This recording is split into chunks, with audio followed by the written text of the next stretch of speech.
Mrs Saxena अपनी कुल आय का 20% गृह किराए पर, मतलब उनका जितना इनकम है उसका 20% वो हाउस रेंट देती है, गृह का किराया देती है, और शेष का बैलेंस मतलब जितना बच जाता है बैलेंस का 70% वो गृह खर्च पर लगाती है। तो उसका जितना होता है बाद बाकी का वो खर्च करती है।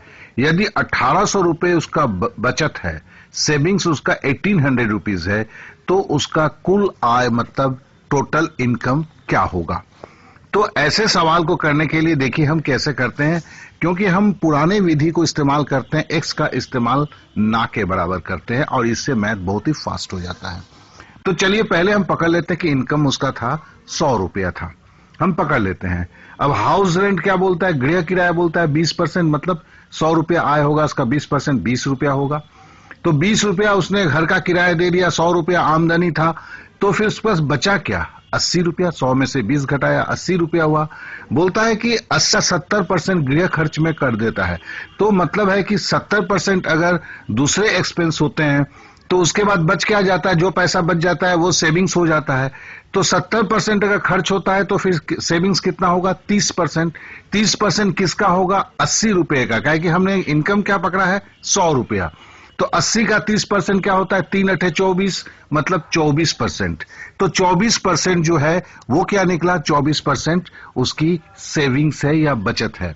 अब देखिए बोलता है, लेकिन यहां क्या बोलता है, 1800 रुपया बचता है, तो इसका मतलब क्या हुआ, 24% 1800 रुपया है, तो 1% क्या होगा, 1800 बटे 24 होगा। तो 100% क्या होगा, 1800 बटे 24 गुना 100 होगा, तो काट कूट के आएगा 7500 रुपए।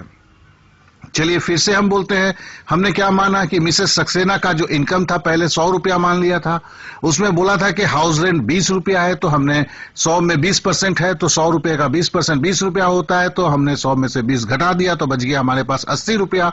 लेकिन बोलता है घर का खर्चा 70% हो जाता है, बाद बाकी जो बचा हुआ पैसा होता है बैलेंस का, क्योंकि देखिए शेष का लिखा हुआ है, तो बैलेंस का 70% खर्चा होता है, तो बचता कितना है, 100 में से 70 घटाया तो 30 बचता है।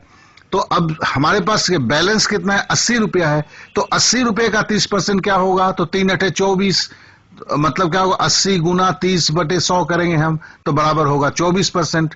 अब यहां लेकिन बोलता है कि 1800 रुपया बचता है, तो इसका मतलब क्या हुआ, 24% बराबर है 1800 रुपये, तो 1% क्या होगा, 1800 बटे 24, और 100% क्या होगा, 1800 बटे 24 गुना 100, काटेंगे तो होगा 7500 रुपया।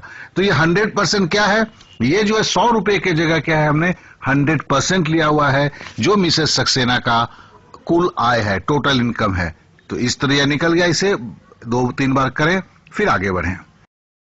किसी संख्या का 40% 256 है, तो उस संख्या का 25% क्या होगा, देखिए कितना आसानी से करते हैं, 40% बराबर 256, 1% बराबर 256 बटे 40, 25% मांगा पूछा हुआ है, तो 25% बराबर क्या होगा, 256 बटे 40 गुना 25, काटेंगे कूटेंगे तो क्या होगा, 160। तो 160 जो होगा वो 25% के बराबर होगा।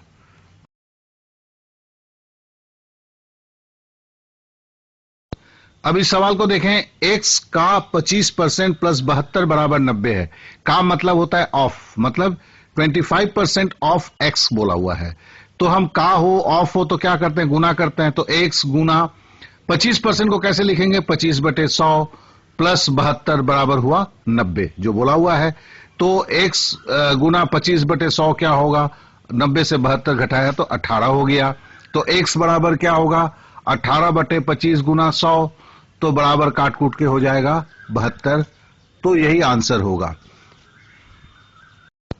अब इस सवाल को देखें, 40% लोग समाचार पत्र एक्स पढ़ते हैं, मतलब 40% लोग न्यूज़पेपर एक्स नाम का कोई न्यूज़पेपर है उसे पढ़ते हैं, 50% लोग समाचार पत्र वाई पढ़ते हैं, और 50% लोग वाई न्यूज़पेपर पढ़ते हैं, और 10% लोग दोनों समाचार पत्र पढ़ते हैं। कितने प्रतिशत लोग दोनों में से कोई समाचार पत्र नहीं पढ़ते हैं।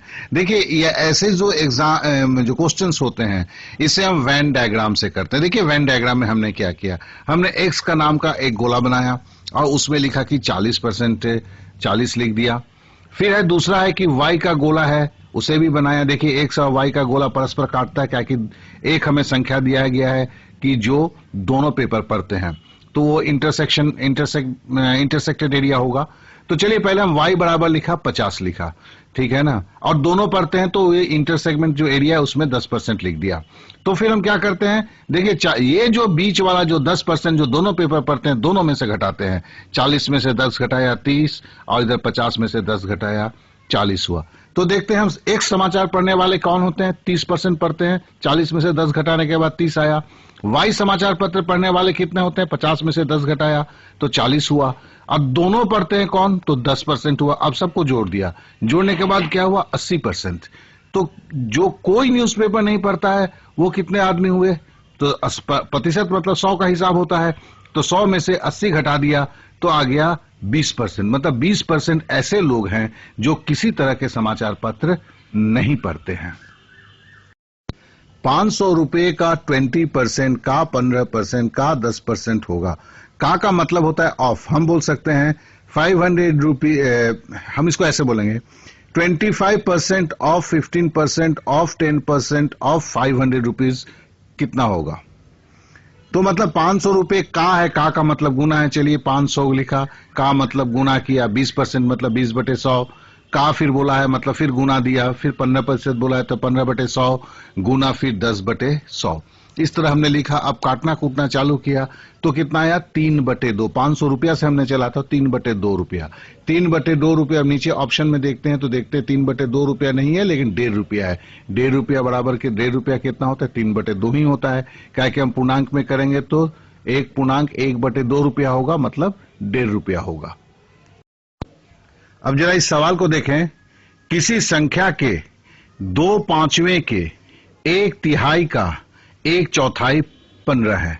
मतलब हम अगर समझ लेते हैं कि कोई संख्या x है, मान लीजिए यहां x लेना पड़ेगा, का 2/5 मतलब गुना 2/5, का 1/3 मतलब 1/3, का 1/4 गुण मतलब 1/4 बराबर 15 है। फिर से मैं बोलता हूं, चलिए इसको देखते हैं। किसी संख्या का, तो संख्या हमने x ले लिया, का 2/5 मतलब गुना 2/5, का 1/3 तो गुना 1/3, का 1/4 तो बराबर है गुना 1/4, बराबर क्या है, 15 है। तो हमने 15 लिख दिया। अब यहां से सीधा सीधा हमें x का मान निकालना है, तो x का मान निकला 15 गुने 5 गुने 3 गुने 4/2 बराबर 450। अब बोलता है उस संख्या का 40%।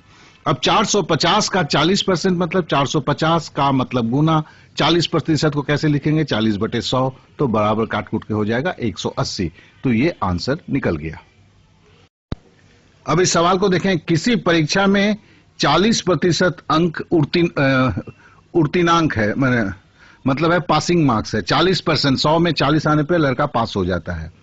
यदि किसी विद्यार्थी ने 175 अंक प्राप्त किए, मतलब कितना मार्क्स मिला, 175, और 25 अंक से फेल हो गया, मतलब 25 मार्क्स कम मिले जिसके कारण फेल हो गया, तो पास होने के लिए कितना चाहिए था, 175 में 25 जोड़ेंगे तो 200 मार्क्स चाहिए था।